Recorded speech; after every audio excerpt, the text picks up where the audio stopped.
Hello and welcome back to another episode of Beyond the To-Do List. I'm your host, Erik Fisher, and this is the show where I talk to the people behind the productivity. This week, I'm excited to welcome back to the show Melissa Steginus. She was on the show earlier this year talking about self-care and work.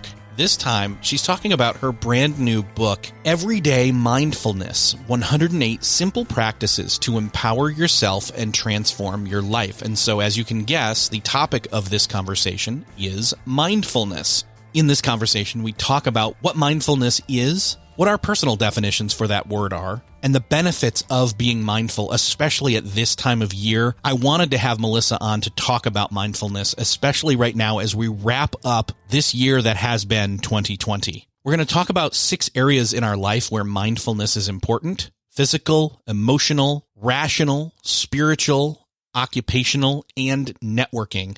And then we dive in a little bit into some of the exercises in the book to illustrate and illuminate how that process of going through those exercises can work in those areas of your life. So this is definitely one to relax with, close the year out with, and I hope that this is going to really help you close out your 2020 in a better way than we started it.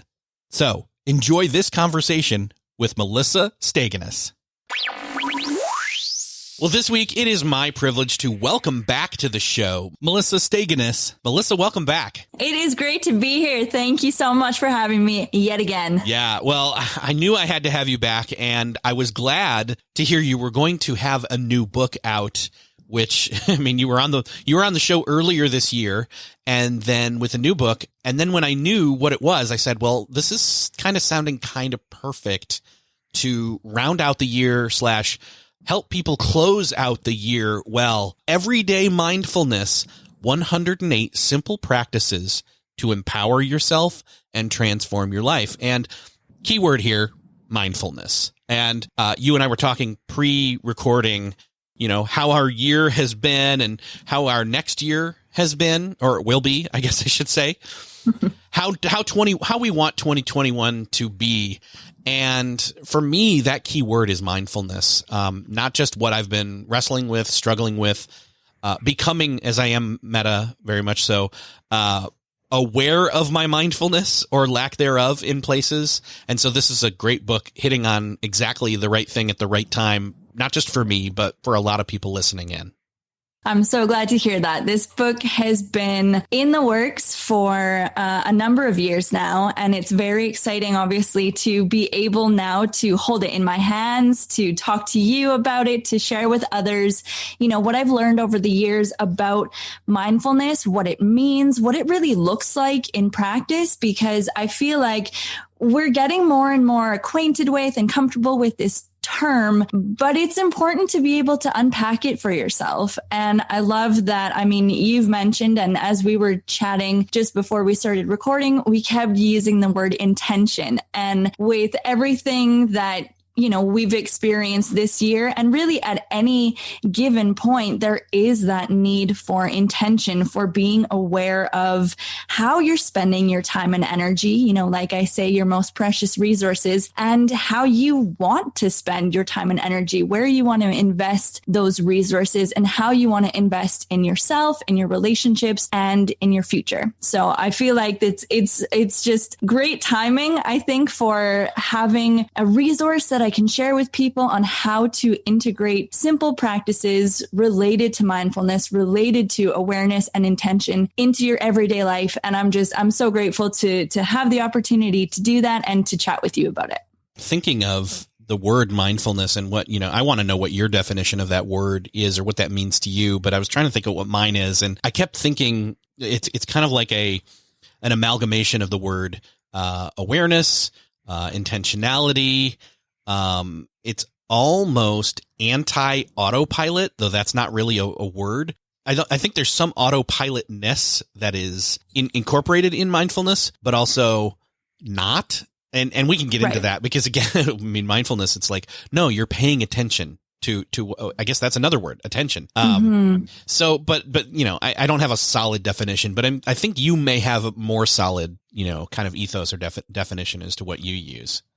It's a really fun little experiment and word to play with. And I encourage you and all those who are listening, jot down some of the ideas that you have around mindfulness, some of those connotations. When I'm doing workshops or when I'm chatting with clients, I'll often do a little word association, especially because, my work pairs mindfulness with productivity. And I've utilized the term intentional productivity to kind of blend the two within that context. And it's so fascinating to find those, neurological connections that we've built and ideas that we've constructed around the term. So I would say, spend some time, play with it, see what comes up when you think about this word and what other words you associate with it. But I totally agree with you in terms of equating mindfulness to or drawing the connection with mindfulness and intention. And my definition is really that mindfulness is about paying attention with intention. And like I've said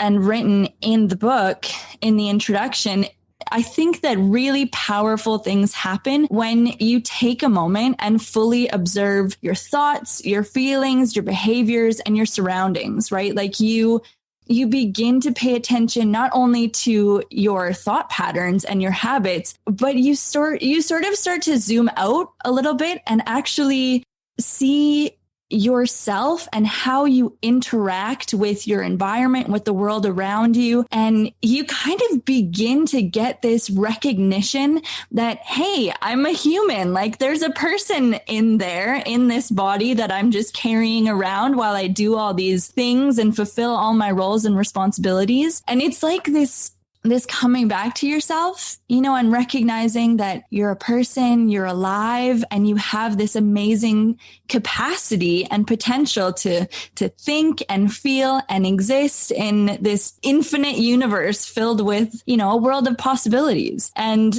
so what I've tried to do in the book and in my work and kind of in my own exploration of that idea of mindfulness is to take this, quite a big esoteric feeling or concept and find simple ways to kind of tap in to what that means for you or for me and integrate different practices into your everyday life that will connect you to the inner capacity that you have and, that infinite kind of interconnected web of people and bigger picture that you're part of, that you're connected to. So I would say mindfulness really is about intentionality, about paying attention, about gaining awareness and really being more deliberate. It's, that saying like live by design versus by default. Yeah, I love that. I feel like that's kind of the idea that I'm aiming for. It's rather than, kind of feeling like you're reacting to everything, you're living passively, like you said, Erik, everything's kind of moving on autopilot. It's recognizing that some things will continue to, go on autopilot because our brains need to reserve energy in certain activities and areas so that it has the mental cognitive bandwidth for others, but really trying to increase your overall attentiveness so that you can become more present and engaged with your life, with like this amazing, existence. I totally agree. And I think one of the things that it really, I love that you said intentional attention. Some people might be listening and thinking, well, yeah, it's fine to, live by design versus live by default. But I don't want to design things, I don't want to be over bearing with myself or ultra, I don't want to play helicopter parent to my own self in my own life, right? And the thing about that is though it's like with other people when they talk about productivity systems and they're like, I can't create a system. It got like lists and rules and it's all so constrictive. And it's like, no, let all that go.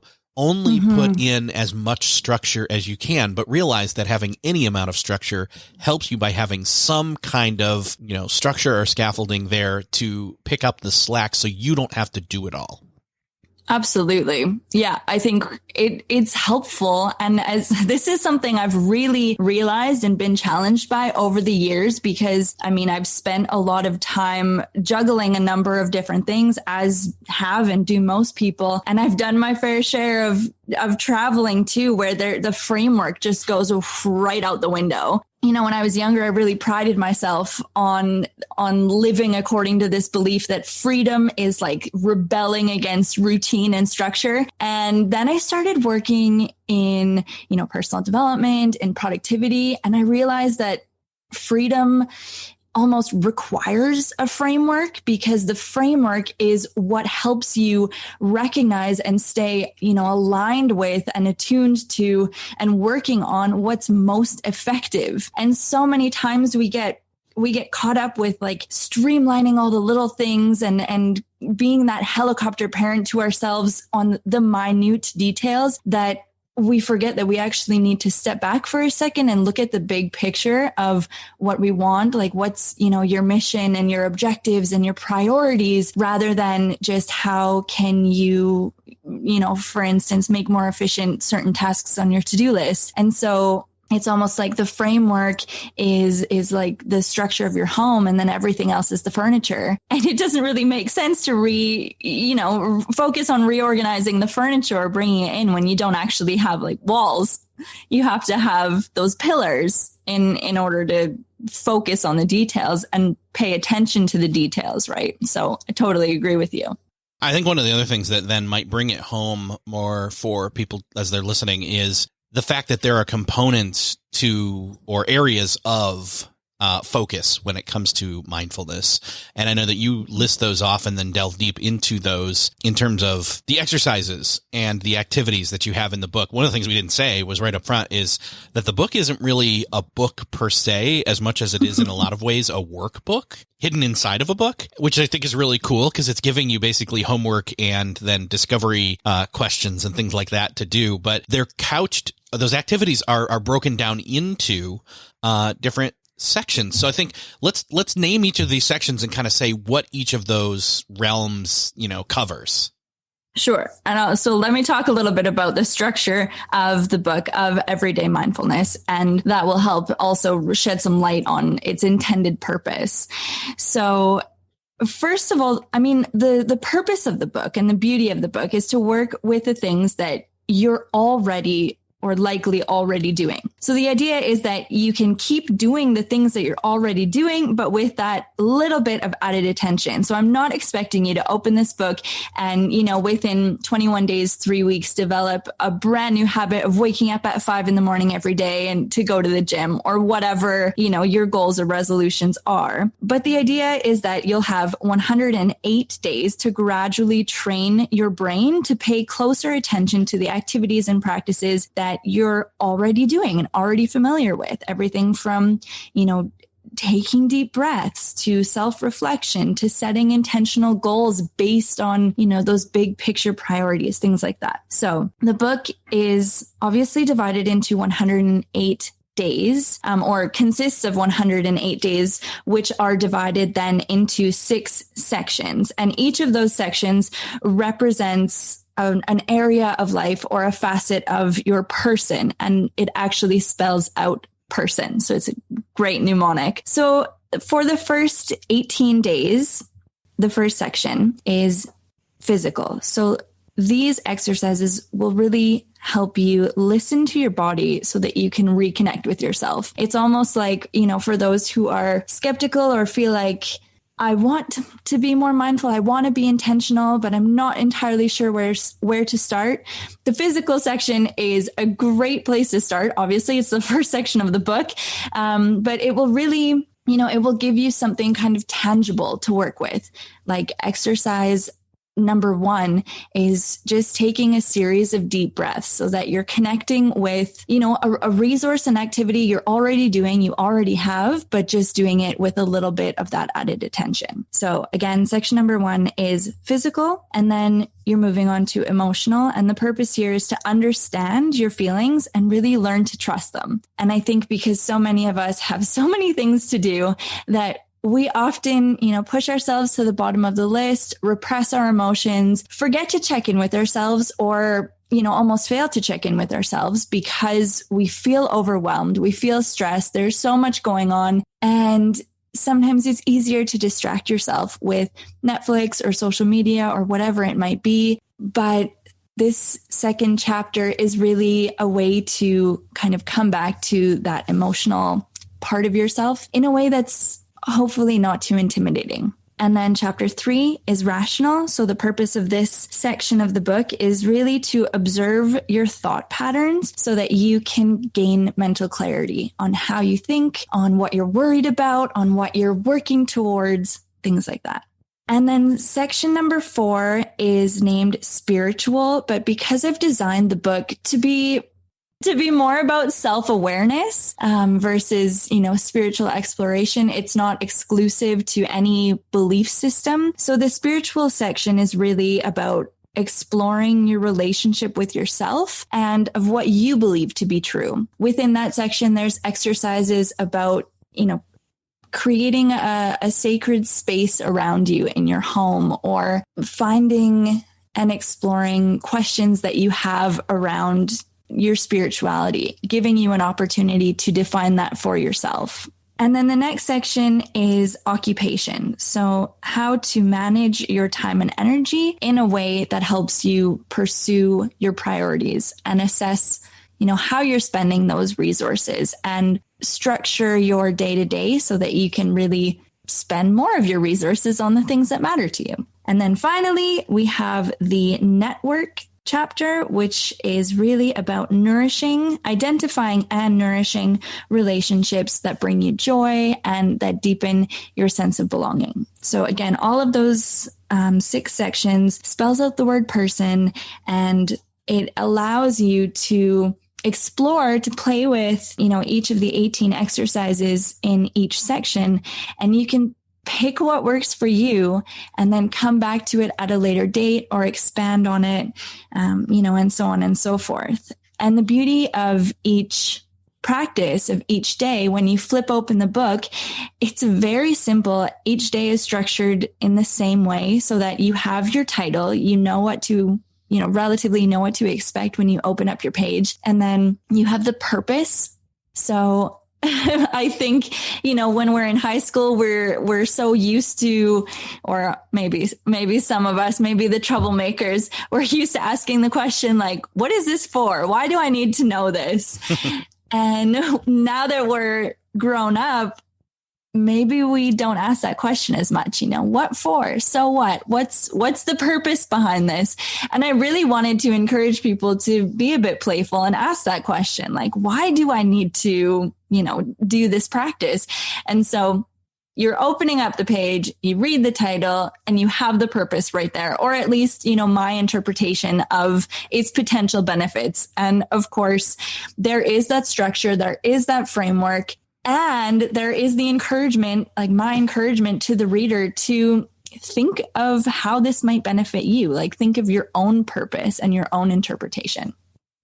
And then below the purpose is the practice itself. So just a simple step-by-step guide to try to reduce the guesswork for you. And then on the very next page are 3, maybe 3 to 5, but usually 3 reflection questions. So like you said, Erik, it's kind of like a little workbook. It's like a mishmash of like a daily practice or devotional mixed in with a journal. And I think that makes it, a really valuable resource that hopefully makes mindfulness seem a bit less elusive and a bit more practical. Yeah, I would say that definitely that repeating pattern of daily stepping into awareness, stepping daily into mindfulness. And again, what's funny is and I've picked a couple of different entries here that kind of give a good example of this is not something that you may not be doing this already, but you're probably doing some part of some of these things already. It's not like, it's not like immersing you into something completely unknown and other of, in your life right now. You're probably already doing some of this stuff. In fact, one of the things that, for example, I grabbed day 3, and It's super simple. It's super easy. I'm betting most people are already doing this thing, but maybe not mindfully doing this thing. Mm-hmm. And so day 3, the title is Make and Eat Breakfast. Right. And the thing is that some people are like, oh, well, then what am I going to get out of this book? No, what I'm saying is that sure, a lot of people, step 1, some people don't eat breakfast and they may have their reasons, or they may, again, not be being intentional and just skip past it or don't have time, or they get something later in the day, or they're not eating a healthy breakfast. That's fine. That's their thing. But it's the being present with the making of it as well as the eating of it that you're getting at, right? Yeah, absolutely. I mean, and it's not just about incorporating, 108 new practices into your life, because that can feel overwhelming, but it's asking yourself the question, well, how am I doing this? How am I engaging, with this activity? Because I mean, I think I speak for a lot of people when I say a lot of us have the tendency to eat on the go. And what feels like a really small change, if you were to sit at the table, make something small, even if you're just having a cup of coffee, to sit at the table while you have that cup of coffee, and maybe you look out the window, or maybe you read, the encouragement in the practice is to set aside your phone and take some time being mindful of the fact that, you're consuming energy. Like what you're doing is really fueling your body for the day. And if you even just sit and have breakfast or have your cup of coffee and have that thought in mind, it really does change the way that you consume your food and drink. It changes the way that you're starting your day, because you're actually just taking even 5 minutes for yourself. And those 5 minutes, for that day or for a series of days, if you choose to do that exercise repeatedly, can make a huge impact. And the idea with that practice, that's a great example. With that practice specifically, and with the majority of the practices in the book, is that they're probably not going to feel completely revolutionary. And that's intentional, because I want you to open up the book to whatever page you're on, whatever day you're on, and actually be able to do the practice and with confidence. So it won't feel revolutionary at the time per se, but with intention and potentially with repeated practice, it has the capacity, you have the capacity to create that, revolutionary change in your life through that mindful attention and practice. You're not asking people to open up the book, turn to the date that they're on, and have it be something like, okay, today, not only are you going to get out and be physical and run 5 miles and then think on that process as you go, you're asking them to make and eat something first thing in the morning. And and again, the point being, not with the phone, not with, it's in other words, it's the attention to the process, the process of the gathering of the food, the deciding even of the food, the making of the preparing of the meal, and then the eating of the meal. And it's that whole entire front to back end of the process and your involvement in it. And when you were talking about, actually earlier, you were talking about the spiritual aspect, and, I couldn't help but think that a lot of these activities throughout the entire 108 days can be tied to spiritual practice, even if somebody doesn't have any kind of designated or chosen, spiritual belief system that they have. This is still spiritual in the sense that it's a connection to themselves, physically, emotionally, again, rationally. Like you're connecting, the spiritual one connects a lot of them, actually, so, but point being is that it made me think of when like a Japanese tea ceremony, that it's not about, let me go make my tea and then drink my tea. It's about the steeping of, it's the pouring of the water. It's the observing the pouring of the water even. It's the steeping of the tea and the waiting for it and the patience and the thoughts that you have while you're watching or waiting. And then it's the consuming, and it's not the gulping it down because you need caffeine real quick. So it's again, when you said earlier, intentional attention, I think that is such a great definition for mindfulness and what's really pulling these very human and simple activities together towards greater mindfulness. What I want to do is say, let's jump over to day 10, because that one actually, it ties right into it. It's eating without distraction.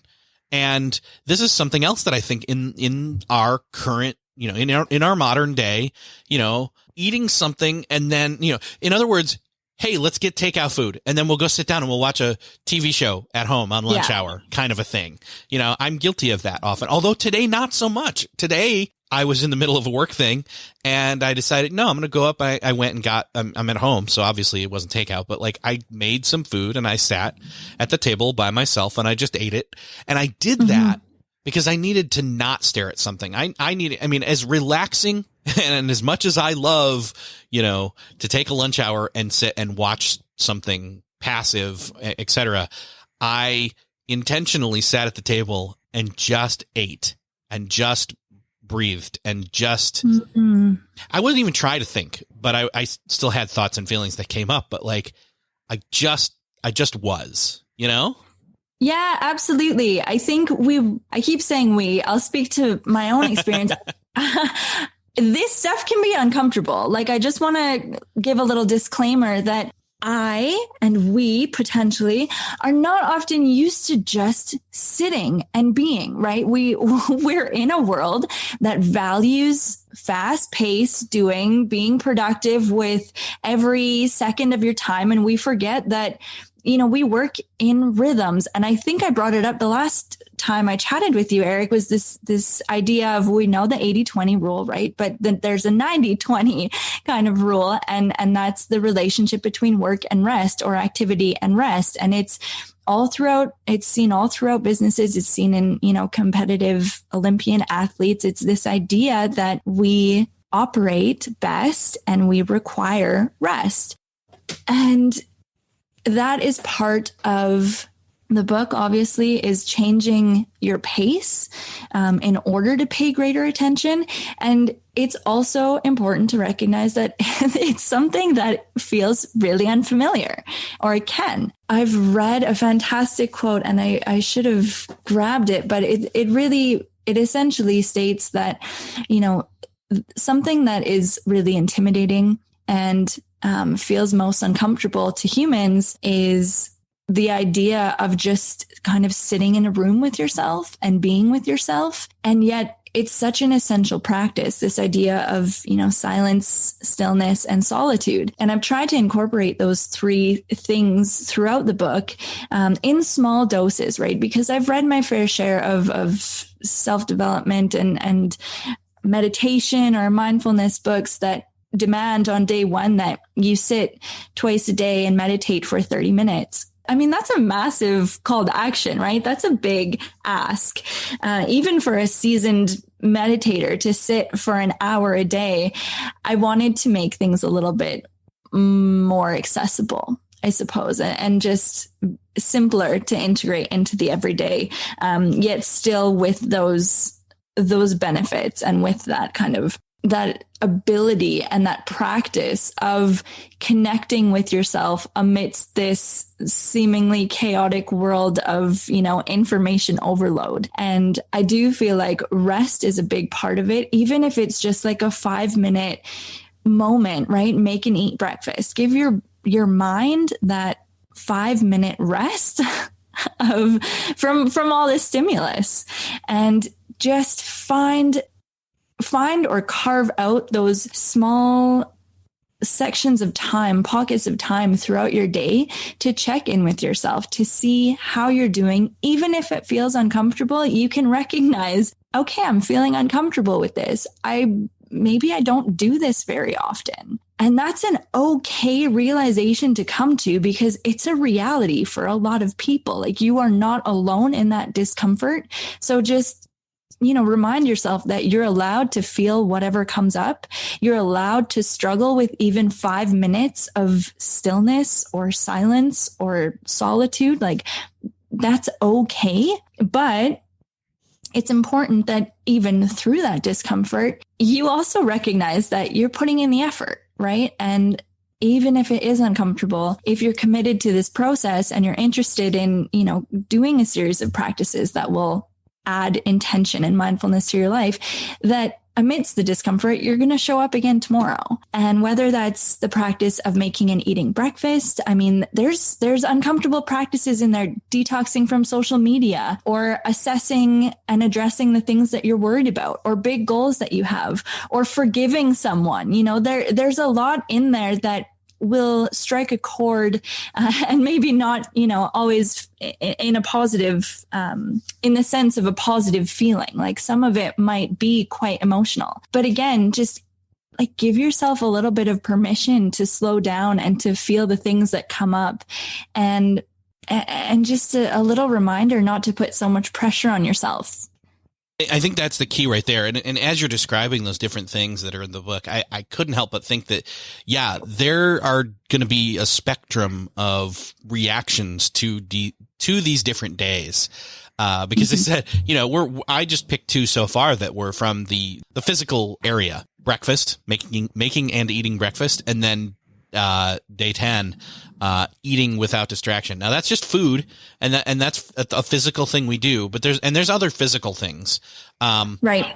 But you break it down and then you move over into emotional and rational and spiritual and occupational and network. And I can't help but think that these all kind of flow into each other again. And the whole, the acronym person, people are going to maybe struggle with a specific area, I think, more so than bits and pieces of it. Like somebody who's not aware of physical, they may have the issue, or they may have the bigger issue right out of the gate.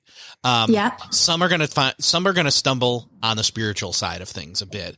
And then some, at the very end, are going to struggle on network because their relationships haven't necessarily been something that they've had intentional attention on. So I don't know. But all of this is to say that it's all about, this is one time you get to be selfish in a good way, by going through these, and because it's about mindfulness. It's about yourself. It's about your relationship, not only to yourself, but to then your relationship to others. It's come up a couple of times recently, the whole idea of, we're not all on planes right now.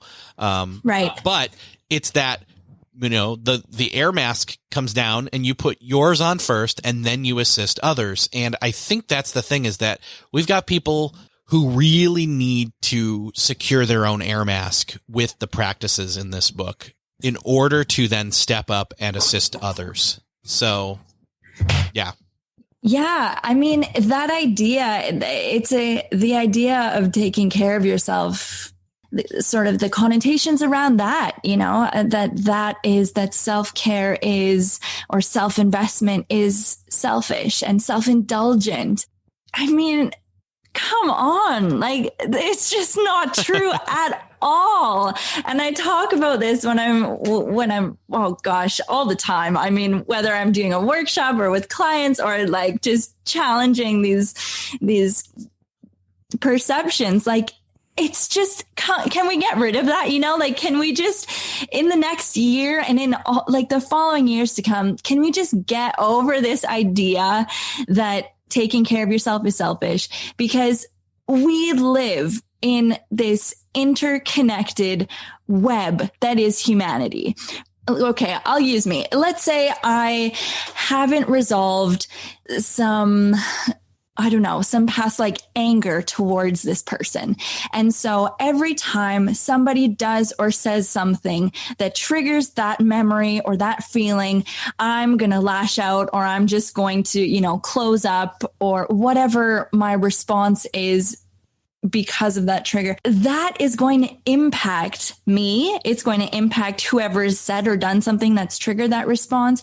It's going to impact all of these like peripheral connections that I have when I'm getting a cup of coffee, when I'm paying for my groceries, when I'm whatever it might be. Like, we carry around our feelings and our experiences and our thoughts and our emotions and how we feel in our bodies and how we relate to other people, like that is all encompassed inside your body, in your emotions, in your mind. And so it is not only like our power, our ability to check in with ourselves, to see how we're doing and to resolve some of that stuff, but it's also our responsibility. Like we owe that to ourselves. Yes, because I mean, don't you want to be more intentional? Don't you want to live more deliberately and be more engaged and present and alive and fulfilled and free and joyful in your life? Like, I mean, I know I do. And also, don't you want that for the people around you in your community? Don't you want to make, positive waves and ripples in your interactions with people, in the work that you do, in the like every step that you take in this world? Maybe I'm getting a bit too out there right now, but I've worked in a lot of different fields, but in my work previously in social work and in counseling, I've seen firsthand, and we've all seen firsthand, the effects of a bad mood, like your bad mood on someone else. That's not just affecting you. But I've seen it on broader scales as well. And man, I really do believe that we not only have this amazing like capacity, this consciousness of looking ourselves in the eye, in the mirror and being like, hey, there's a person in there and I need to connect with that person for my sake and for the sake of others. But we really also have a responsibility to do that, to deal with our own stuff, however uncomfortable the process, so that whenever triggered or whenever, our mood shifts because of whatever happens, so that we're not projecting the stuff that we're carrying onto, whoever happens to be in our path. I just feel like that is not the way you want to live.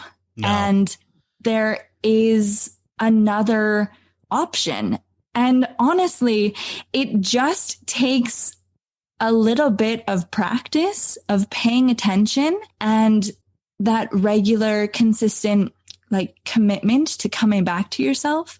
Again, it doesn't have to be revolutionary. I'm not, asking you to pay thousands of dollars to come to my 3-day event. Like, it's really not like that. It just takes a little bit of work and some regular practice.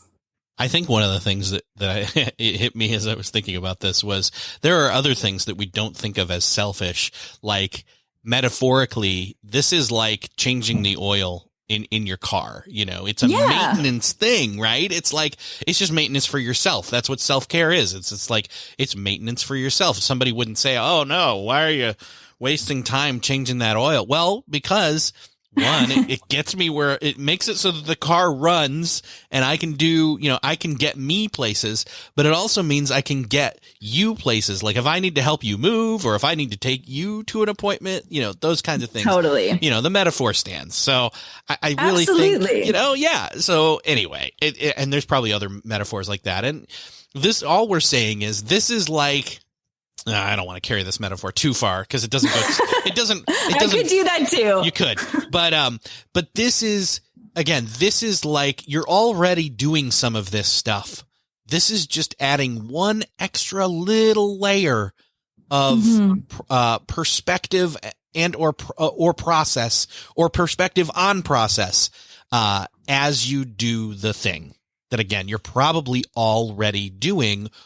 Or if you're not already doing it, it's not that hard to start doing, or do this one time and test it and see if this is something that moves the needle for you at all. And you want to try and make it a consistent. I mean, this whole book could just be a, hey, try this and see if this is a good habit for you kind of book. Honestly, that's the idea. I mean, I want you to view it as a bit of an experiment. Try it out, even if it's something that you're like, oh, I don't eat breakfast. Okay. Well, just sit down at your table for 5 minutes in the morning. Like this is here as a bit of a framework, a bit of like a guidance and support and suggestion. but you can make it your own. And I mean, you ought to, because it's your life, but also be willing to, play with it a little bit and give it a try if it's something that you're interested, even if you're not entirely sure what it might look like. Just do your own version of it. And I mean, that's life, isn't it? It's all just sort of an experiment. I try not to use the word should, and I try not to use the word trial and error, because I feel like it can be a bit more playful than that. It's not like you've tried and made a mistake or failed. No, it doesn't work like that. You've just tried it, and now you've learned from it, because it's either A, something you want to integrate into your life on a regular or semi-regular basis, or B, you now know that actually I was right. That's maybe not something that I'm interested in. And that's great. Now you've either learned something or you've confirmed something that you already know. And either way, you've taken that time, you've made that, time and energy investment into yourself and into your own, well-being and the well-being of others.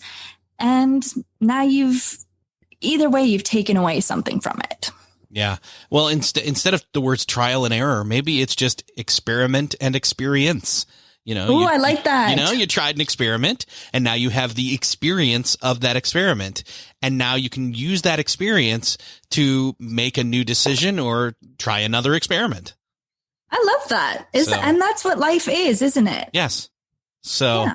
Oh my gosh. I honestly, I am really I've got some time off coming up, and I'm going to kind of pick and choose some of these, but then also set up like a 108 days kind of a thing where I just go through them all in a row. But I think this is a perfect time of year for people to do some of these things. We're going to be home. We're going to have, time off, hopefully. And that would be rest, I hope. But this is the kind of stuff that you need to be thinking about and doing, and not in all right, let's get geared up for New Year's resolutions kind of a thing and kick your year off, right? No, who cares? I don't care about that. I want you to make a small incremental change of mindfulness and awareness and attention and intention for closing out this year and starting a new one. So, Melissa, is there a place where people can go find out more about the book, take a look at it, all that kind of stuff? I'd love to direct people to where they can find out more and grab it. Yeah, absolutely. So I would say head to my website, which is melissasteginus.com. You can even go to melissasteginus.com/mindful for information on where to buy the book. There's also a number of different workbooks that I've created there, and a list actually of all of the different practices in each section of the book. So that is probably the best go-to place. But of course, the book is available, across platforms, Amazon, Barnes & Noble, a number of different indie shops. So really, wherever you buy your books, look up Everyday Mindfulness by Melissa Steginus, and you're very likely to find it. Awesome. I really hope people go and do that and find some benefit from it, as I have been, taking careful attention as I've looked at the exercises and realized, like, I need more of this. I know a lot of people need more of this in their life right now. Melissa, thank you so much for being here. And again, open invitation when you've got something to talk about. We're ready to talk again. So thanks so much for being here. Thanks so much, Erik. What a pleasure.